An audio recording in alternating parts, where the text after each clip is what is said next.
About 12 years ago, my wife had had enough. I can't blame her, and well, I say my wife, she's my ex-wife now, but I can't blame her for leaving. I was no good for nothing for my children, for my wife, or anything. And she left, and that was my excuse to, if I die now on drugs, people say, well, everyone left him. He was such a sad life. You can't blame him for going. And for like 12 years ago, for about the next 5 or 6 years, maybe 7 years, I caned it. I've got scars on my arms from injecting. I was injecting 10 times a day, drinking vast amounts of alcohol, downing loads of pills. But I had a little handyman job, and it helped keep me in money. And it was at Pangbourne at Whitchurch, and I was working there, and then just me on the ladies' land, making fires, burning old dead wood, and doing a bit of painting round her house and that, and she paid cash in hand, so that was all nice, and it was only 3 days a week. And then one day she'd rung a friend, and she actually rung a wrong number. And this is how God works. I don't care what anyone says.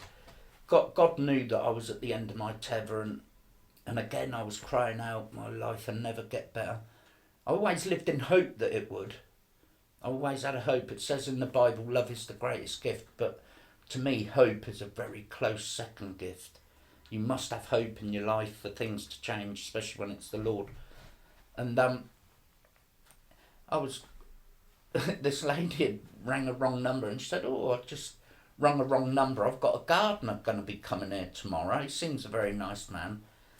And it was a man at the church I now attend, Life Spring Church, and his name's Alan Maskell. And I didn't take to him, I must admit. He's one of my dearest friends now, and I love him with all my heart. But at the time, he'd always try and make conversation with me, and I'd be like, look, mate, just let me be. I'm doing whatever. I really didn't want to converse with him. But Alan was like the persistent widow. He kept on and on and on. And then he said, oh, I'll go to this church, Life Spring in Reading, why don't you come? And I was like, nah, mate, you're all right. He was going to come to my house, I'll pray for you. And I was thinking, I even said to the woman, can you keep this fella away from me? I said, he ain't the sort of fella I'd have a pint with. He ain't the sort of fella I'd like to talk to. But again, Alan, doing the God's will and sharing the gospel, kept on. And then he kept on about this church used to be the old snooker hall in Reading and all that, which I knew the snooker hall because I used to play there late at night because you could get a drink after hours there. So I joined there, and I thought, one Sunday I'm going to go there. And I felt ashamed walking up the steps because I tasted of God's goodness, and I threw it back in his face. And I remember walking through the doors. I remember going up the steps, and I thought, I've got to sit at the back just in case I need to get out quick. This was about 5 years ago now. And I had tears welling up, and it wasn't the building, it wasn't the people, well, the people obviously, but I walked in, and I felt that peace I felt when I first walked in Yeldall Manor. I now know it's the presence of the Holy Spirit, and I just sensed, and I had tears well up in my eyes, and the service ended, and I bolted out before anyone could talk to me, and I just felt I've got to keep going.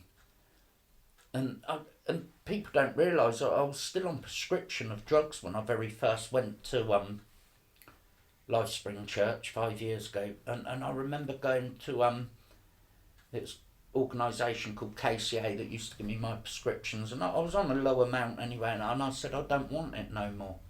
And they said, oh, but you'll withdraw and all that. I said, I just don't want it no more. Don't give me no more prescriptions.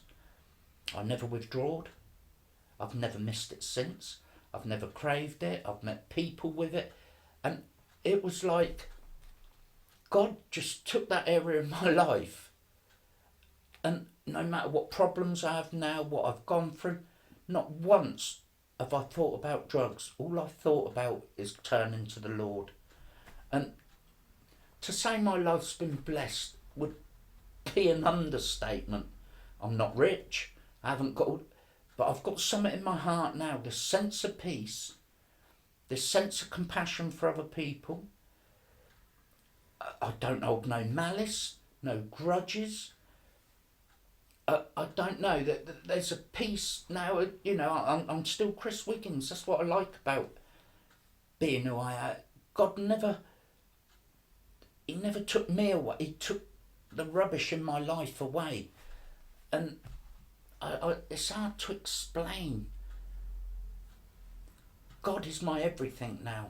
The first person that I speak to when I wake up, as soon as I open my eyes, morning Jesus. And it's not just words. I feel him there. He's my dad. And he is everything to me now. And I just wish everyone could grasp the fact that there is an omnipotent God that loves you and would die for you. He did die for us, and he doesn't want nothing in return. We haven't got to earn it. We haven't got to prove ourselves. He loves us because of who we are. And all he wants in return is us to love him.